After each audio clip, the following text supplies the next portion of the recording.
See,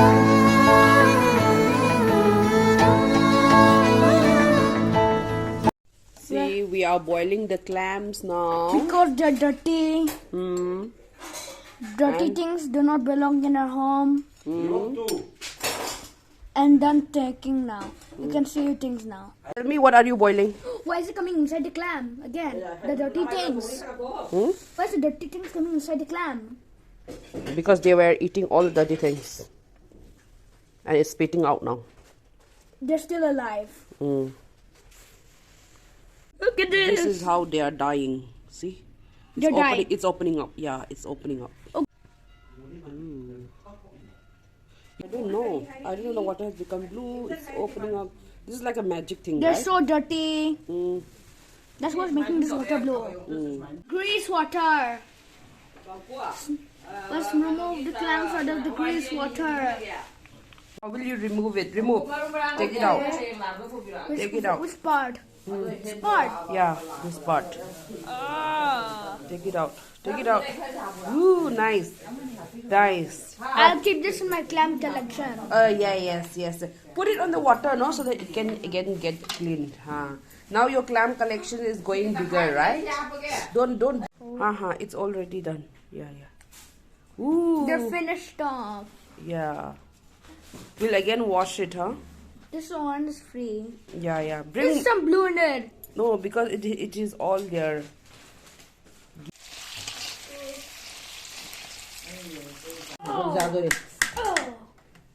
What are you going to do now?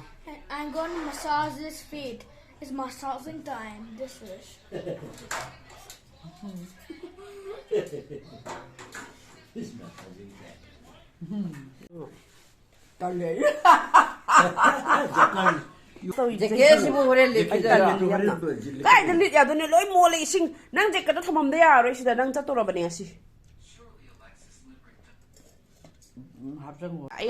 Video namgige. Okay. We will just wait. Happiness to baby.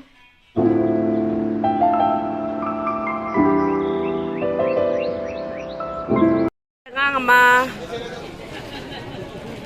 Nene ga photo namdri video ni si.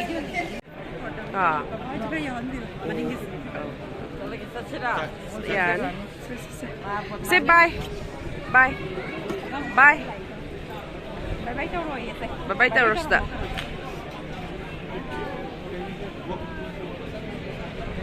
Okay. And I'll see you on. Chalo.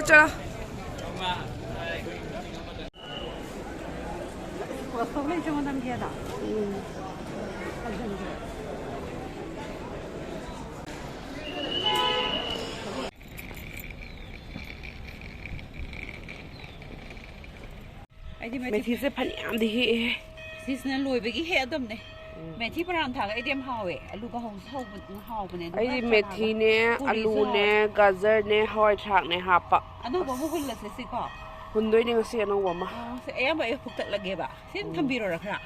Puto lo yam ba. Yam sa ore do. Hanga pan jang jale du ubra. Adone mamang do sem le he usra mamang chwa. Yai, kuyam. Mai gazara ga ngai ni he ko si lungai bi ko. Khudungai am ne he. Adani manipur da ga methi sai di wang na ga thaya da boy ning mure. Ai san tha jara kan da. Wang na thaya khangi. Kai gino da na. Mapan da dem yo le ba. Mapun tum ko sitang di honge ba. Ado Manipur di mapan dang yo le pien de bem. Pitru yo ba da khalis ne variety se. Acho ba variety na tra male. Khoi ba na nauri ngai di hek tok pa da ni ma hek tok na kyang wang gi enge moi swai gi kui kono se methi se. Yo dum cha ba na mi methi di. Me am ne hek tok koi le. Ado moi di matun nang juon. Imaboki mayum da la e. Chor phon je loi ra ba kam tawi moi chor phon je loi ra ma le. Namang kha chor phon khar le ni. Haji le ri ko.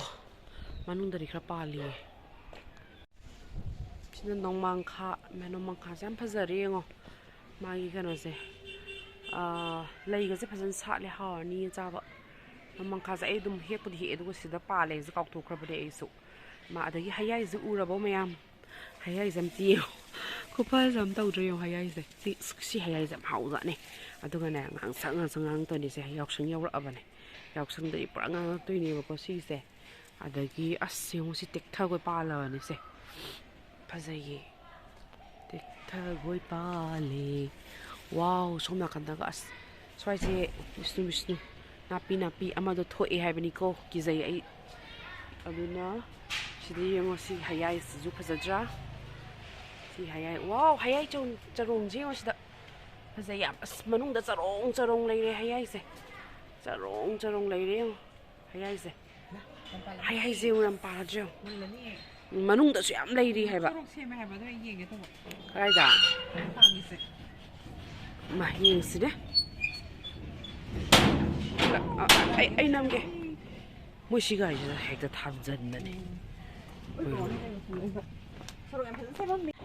라세 영어 하자바 우토케 미 mayumdi yam ullaroi khoi mabki mayumse khanga ningdraba ina adune ai haise angang base fazaradra manam ga sanam e chawre moi na mangka pambise chawre moi je kanu thoi habni ki jei ko Yung hayay zamdi yung haba. Sino ngangakpado na namdoise. Ngangakpada mo namzara ke ko mayam. Wow, manung makagi se ko hining manasiring ngangakkan ay imabukti layero ito dade. Kosja. Ma March na ngadra. Oh, dadi pa wow nangadi la eh. La ani ba dade. Oh, ko bi la ani. Chor phone se kita ngai ne amani da ngai re heke oh size sila ama je la keng ko ai gi la kya mana na tom sa thokadra ya pe tu hek sum manung da di ne yam pali hai ba yang manung da di yam pali e chima se tai ti je yam na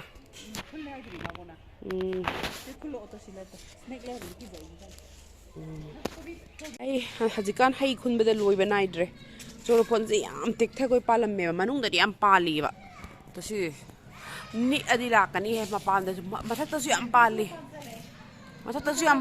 e ni adila kani doi chaning dre yam na ai ya na ba ni ai si se choro phon gi si manas mai na no ba yam hau ba ne hao ba dem se khoi na thum gan nam ma sa ba do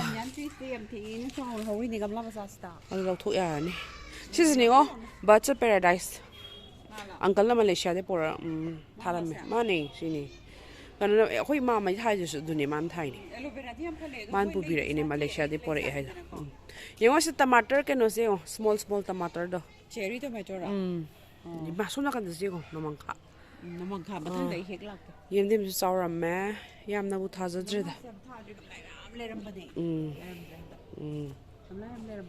kobi je matum ga tasle yam nusi ge adagi yengo kaino se hawai movie je yam phajana hauram me makote thumja ni he ne ka sini su ising di phajan sai bi bane ba yengo si je hawai thak pala adi mai se kitang yemdim amu bi si yam pha bani ko yemdim amu bi se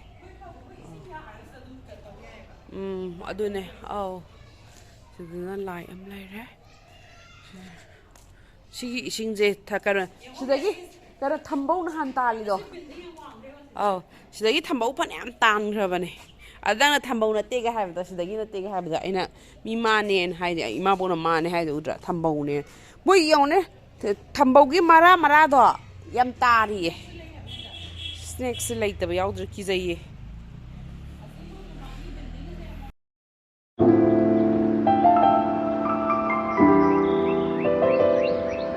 hazik ima boki yumdagi